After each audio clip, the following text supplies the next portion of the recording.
China has claimed it is in the process of testing an EmDrive in space, a key experiment that could prove whether the controversial thruster works or not. As reported by EmTimes UK, China reportedly has an EmDrive on its Tiangong-2 satellite, which was visited by 2 Chinese astronauts, takenauts, in October this year. It's not entirely clear what the experiment is doing exactly, but it's sure to cause a stir in EmDrive circles. China has apparently been testing out EmDrive technology for the last 5 years. That's according to an article titled Electromagnetic Drive. Arabian Nights are a major breakthrough in the official newspaper of China's Ministry of Science and Technology, called Science and Technology Daily. And the Chinese Academy of Space Technology, CAST, reportedly held a press conference in Beijing last week to discuss their research. National research institutions in recent years have carried out a series of long-term, repeated tests on the EmDrive. Dr. Chen Yu, head of the Communication Satellite Division at CAST, said at the press conference, reported EmTimes UK. We have successfully developed several specifications of multiple prototype principles. Now, we don't know the veracity of all this. It's also not certain what China is testing, nor whether they are saying it works or not. They may simply be checking out the various claims that have been made so far. And, what's more, the EmDrive remains controversial. It's a purported reactionless engine dreamed up by British engineer Roger Shawyer in 2006 that works by bouncing electromagnetic waves inside a cone-shaped cavity.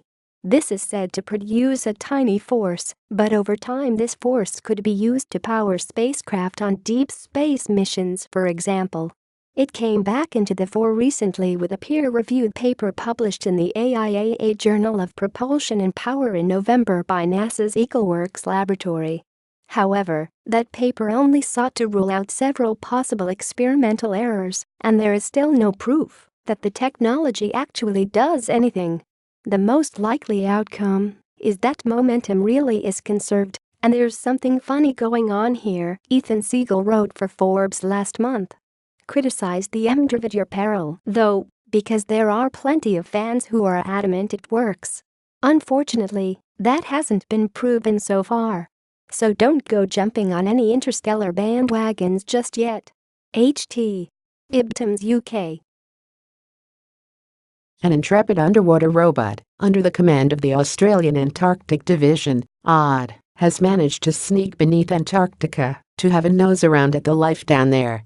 In stark contrast to the blindingly white surface world, the seafloor here is an explosion of color, filled with vibrant sponges, worms, algae and arachnid-esque starfish. When you think of the Antarctic coastal marine environment, the iconic species such as penguins, seals, and whales usually steal the show, AUD biologist Glenn Johnstone said in a statement. This footage reveals a habitat that is productive, colorful, dynamic and full of a wide variety of biodiversity, including sponges, sea spiders, urchins, sea cucumbers and sea stars. The remotely operated vehicle, ROV, managed to get down beneath East Antarctica by slipping through a drilled hole at the surface of the sea ice. The marine ecosystem here bathes in waters that are often -1.5 degrees centigrade, 29.3 degrees Fahrenheit, all year round, and they are often shielded from the sun by 1.5 meters, about 5 feet, of sea ice for 10 months in a row. This ice, apart from the occasional destructive iceberg, protects marine life from powerful storms, so it's a deep shame that it's beginning to fade away thanks to climate change. What lies beneath? Antarctic via YouTube warming oceans aren't the only threat to life under the sea, however. The increased presence of carbon dioxide within the waters increases its acidity. In many parts of the hydrosphere, particularly for those that rely on carbonaceous shells to protect them, this is proving devastating.